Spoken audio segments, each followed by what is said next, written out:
আসসালামু আলাইকুম ভিউয়ার্স, সবাই কেমন আছেন? আশা করি সবাই ভালো আছেন। Welcome to my Puchubani BD channel.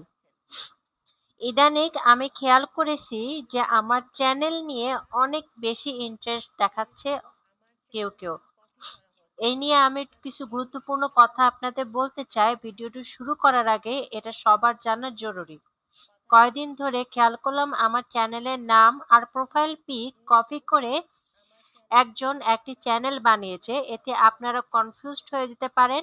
আমার মতো করে ভিডিও বানান ঠিক আছে, কিন্তু এইভাবে কপি করে অন্য চ্যানেলের ছদ্মবেশ ধারণ করে মানুষকে কনফিউশনে ফেলা মোটেও উচিত নয়।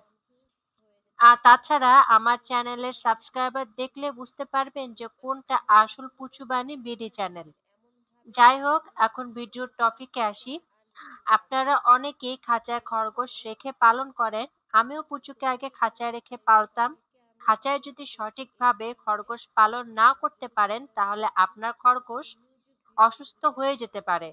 তাই খাঁচার সাইজ কেমন হবে, খাঁচায় রাখতে হলে কি কি নিয়ম মেনে চলা প্রয়োজন তা আজকের ভিডিওতে বর্ণনা করব ইনশাল্লাহ। তাই এই ধরনের নতুন নতুন ভিডিও পেতে চ্যানেলটি সাবস্ক্রাইব করে বেল আইকনে ক্লিক করে দিন। এখন চলুন খাঁচায় খরগোশ পালন নিয়ে বিস্তারিত তথ্য জেনে নেওয়া যাক। ১ নম্বর, খরগোশের খাঁচা যথেষ্ট বড় হতে হবে। খাঁচা যত বড় হবে ততই আপনার খরগোশ সুস্থ থাকবে ইনশাআল্লাহ। খরগোশ যেন কমপক্ষে ৩ বার হোপ করতে পারে এমন দৈর্ঘ্য, পেছনের পা গুলি ভালোভাবে সরিয়ে শুতে পারে এমন প্রস্থ এবং পায়ের উপর ভর দিয়ে দাঁড়ালে যেন তাদের মাথা খাঁচার ছাদে স্পর্শ না করে এমন উচ্চতা বিশিষ্ট খাঁচা খরগোশদের জন্য হওয়া উচিত। ২. খাঁচার ভিতরে এমনভাবে সেট আপ করতে হবে যেন খরগোশ পায়ে ব্যথা না পায়। অনেককে বলতে দেখি যে তার খরগোশে পায়ে ঘা হয়েছে, কিন্তু কেন হয় তা তা কিন্তু অনেকেই বলতে পারেন না। খাঁচার ভিতর শক্ত সারফেস না থাকার কারণে এটা হয়। এই ঘায়ের নাম হলো সোর হক্স, যা খরগোশের জন্য অনেক পেইনফুল হয়। খরগোশরা যেহেতু বেশিরভাগ সময় তাদের পেছনের পায়ের উপর ভর দিয়ে চলাফেরা করে, তাই তাদের চলাফেরার জন্য শক্ত সারফেস প্রয়োজন, যেটা উঁচু নিচু হবে না। প্রয়োজনে যেখানে তারা ভালো মতো ভর দিয়ে দাঁড়াতে পারবে, পড়ে যাওয়ার সম্ভাবনা থাকবে না এবং ব্যথা পাবে না। খাঁচায় যেহেতু এমন কোনো সারফেস থাকে না, তাই ওদের পা নিচের দিকে দেবে যায়। কেননা আমাদের দেশে বেশিরভাগ পাখির খাঁচাই পাওয়া যায়। পাখির খাঁচাগুলো হচ্ছে নিচে নেট থাকে, যে ফাঁকা ফাঁকা থাকে, যে কারণে খরগোশের পায়ে ব্যথা পাওয়ার সম্ভাবনা অনেক বেশি থাকে। এই ফাঁকের মধ্যে বারবার পা ফসকে যাওয়ার কারণে ওরা ভীষণ ব্যথা পায়, যা পরবর্তীতে ঘায়ে রূপান্তরিত হয়ে সোর হক্সে পরিণত হয়। তাই খাঁচায় পালতে হলে অবশ্যই মোটা কার্পেট বা সালা বা ছিদ্রযুক্ত রাবারের ম্যাট বা নেট ব্যবহার করতে হবে।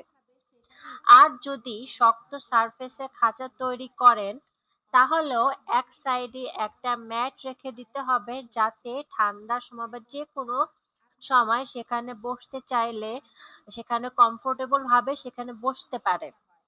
৩. খরগোশরা একটি নির্দিষ্ট জায়গায় পটি করে থাকে।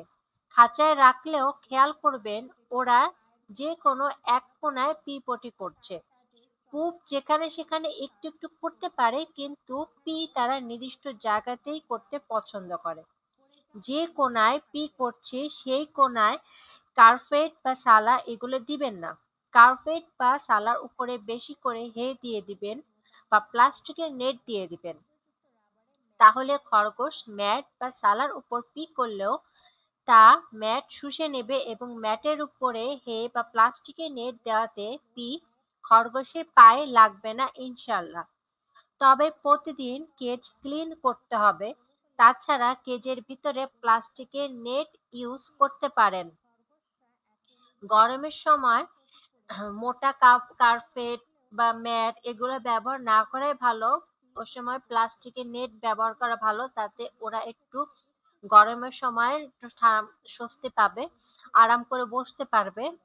আর এ সময় ক্লিন করাও একটু সুবিধা হবে, যেহেতু প্লাস্টিকের নেট থাকবে। আর পিঁপড়ে যা করবে তা ট্রেতে গিয়ে পড়বে, আর সেখান থেকে ক্লিন করলে হয়ে যাবে। তবে মাঝে মাঝে একটু রোদে শুকাতে দিবেন, গরমের সময় একটু জীবাণুমুক্ত রাখার জন্য রোদে শুকানো অনেক দরকার। ৪. খরগোশকে খাঁচায় রাখলেও প্রতিদিন কমপক্ষে ৫ থেকে ৭ ঘন্টা খেলার সময় দিতে হবে। ওদেরকে ঘরে ছেড়ে দিতে হবে।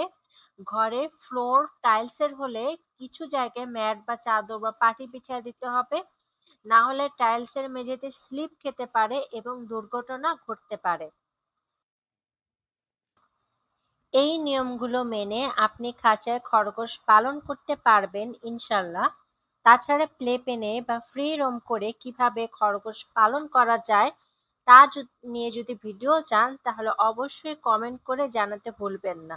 আশা করি বুঝতে পেরেছেন যে খরগোশকে খাঁচায় রাখতে হলে খাঁচার সাইজ কেমন হবে এবং কি কি করতে হবে। ভিডিওটি যদি আপনার উপকারে আসে তাহলে একটা লাইক ও শেয়ার দিয়েন, আর আমার জন্য সবাই দোয়া করবেন। আসসালামু আলাইকুম।